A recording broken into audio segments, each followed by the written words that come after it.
দিন দশেক পরেই তার বয়সটা দাঁড়াবে 25-এর কোটায়, কিন্তু তোফায়েল আহমেদ নামটা বড্ড অপরিচিত দেশের ক্রিকেটে। তবে দেরিতে হলেও যেন ফুটেছে তার পারফরমেন্সের ফুল। চলতি এনসিএল টি-20-তে অলরাউন্ডিং পারফরমেন্স দিয়ে যাচ্ছেন নিয়মিতই।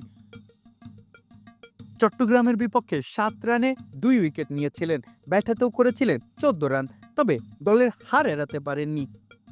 রংপুরের বিপক্ষে ব্যাট করতে নেমে নিয়মিত বিরতিতে উইকেট হারাতে শুরু করে সিলেট।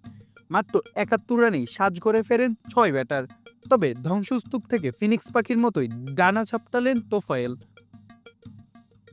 কাউন্টার অ্যাটাক করে বলগুলা করলেন সীমানা ছাড়া। আবু জায়েদকে নিয়ে করলেন অপরাজিত 54 রানের জুটি। নট আউট থেকে ক্রিজ ছাড়লেন 51 রানে, যাতে আছে 5টি বাউন্ডারি আর 3টি ছক্কার মার। পুরাদস্তুর ব্যাটার রূপেই যেন এদিন 22 গজে আবির্ভাব হয়েছিল তার।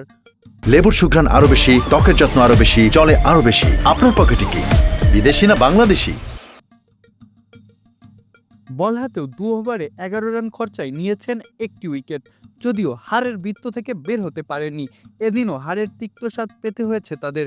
সিলেট দলটাই তারকার ছড়াছড়ি, তাই তো প্রথম শ্রেণীর ক্রিকেটে অভিষেক হতে অপেক্ষা করতে হলো এত বছর। 2024 সালে জাতীয় ক্রিকেট লিগে সুযোগ পেয়ে দুহাতেই তা লুফে নিয়েছেন তিনি। সিলেটকে এনে দিয়েছেন প্রথম জাতীয় লীগ শিরোপার স্বাদ।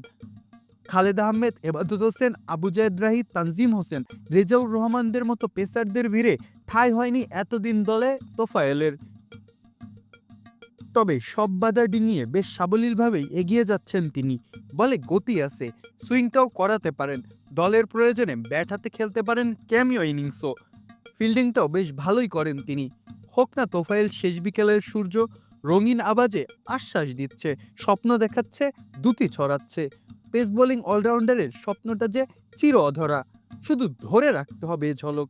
ধূপ করেই হারালে চলবে না, কেননা অধরা স্বপ্নের যে হারিয়ে যাওয়া বারণ। মাহফুজ আহমেদ, খেলা 71।